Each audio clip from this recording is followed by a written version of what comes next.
ពេញប៉ោះឈើរីនេះកាលពីខ្ញុំដាំខែវស្សាគឺគ្រាន់តែត្រូវប្រមូលផលថ្ងៃហ្នឹងខាងទីផ្សារគាត់ទេមកសួរខ្ញុំថាពេញប៉ោះថ្ងៃហ្នឹងប្រមូលផលបានប៉ុន្មានគីឡូព្រោះដោយសារមានភ្ញៀវគាត់កំងហើយអស់ហើយទៅដឹងតែអស់ហើយ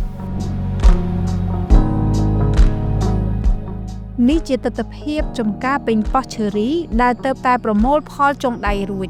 ហើយក៏ត្រៀមនឹងភ្ជួរចោលដែរដើម្បីត្រៀមដាក់ដាំវគ្គថ្មីបន្តទៀតផ្លែពេញប៉ោះឈើរីនេះត្រូវបានគេស្គាល់ថាជាបន្លែមួយប្រភេទដែលបានបង្ហាញវត្តមាននៅតាមទីផ្សារទំនើបនៅកម្ពុជាខណៈដែលបច្ចុប្បន្ននេះកំពុងតែមានតម្រូវការទីផ្សារហើយក៏មានអ្នកចូលចិត្តទទួលទានច្រើនគួរសមដែរនេះហើយជាមូលហេតុដែលនាំឲ្យលោកងើថុលអ្នកគ្រប់គ្រងកសិដ្ឋានបន្លែសុវត្ថិភាពនៃសហគមន៍កសិករសាន់ជ័យឆ្លៀតប្រើប្រាស់ដីដែលនៅសេសសល់ពីការដាំបន្លែស្លឹករបស់កសិដ្ឋានដែលមានទំហំប្រមាណត្រឹម500ម៉ែត្រការ៉េយកមកដាំដុះប្រភេទបន្លែពេញប៉ោះឈើរីនេះបន្ទាប់ពីបន្លែនេះទទួលបានតម្លៃខ្ពស់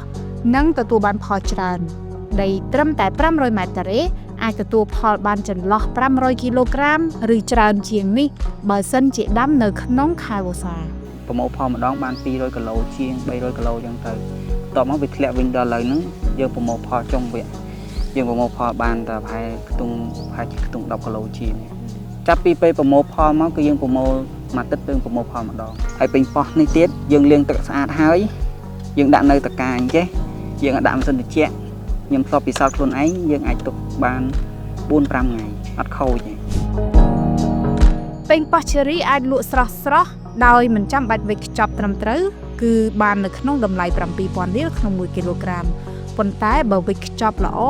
អាចលក់បានថ្លៃជាងនេះគឺដល់ទៅ 8,000 រៀលនៅក្នុង1គីឡូក្រាមដែលភាគច្រើនគេយកទៅលក់នៅតាមផ្សារទំនើបនានានៅរាជធានីភ្នំពេញ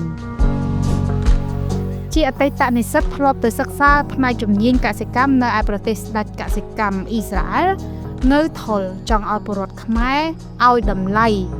និងលើកកម្ពស់ការបរិភោគបន្លែនៅក្នុងស្រុកយើងដាំបានច្រើនប្រភេទហើយបន្លែប្លែកភាគច្រើនធំគឺយើងអាចដាំបានគាត់ថាប្រជាជនយើងមួយចំនួនគាត់យល់ច្រឡំថាយល់ទៅមើលងាយសមត្ថភាពប្រជាជនខ្លួនឯងថាខ្មែរយើងមិនអាចថាដាំបន្លែចឹងបានតាមពិតទៅគឺដាំបានសឹងតាមភូមិតាមអីគឺគាត់ដាំបានខ្ញុំធ្លាប់យកទៅឲ្យមិត្តភ័ក្តិអីគាត់ហូបគាត់សាកអញ្ចឹងគាត់ថាបន្លែឆ្ងាញ់ហើយទៅមានអ្នកដែលគាត់ចូលចិត្តហូបសាច់ដល់ពេលគាត់សាកហូបពេញប៉ោះហ្នឹងគាត់សួររត់ទិញទៀតខ្ញុំថាអត់ទេខ្ញុំអត់មានលក់ទេបើបងឯងចង់បានបងឯងទៅរកនៅសាទំនើបរកមកបន្លែពិសិដ្ឋ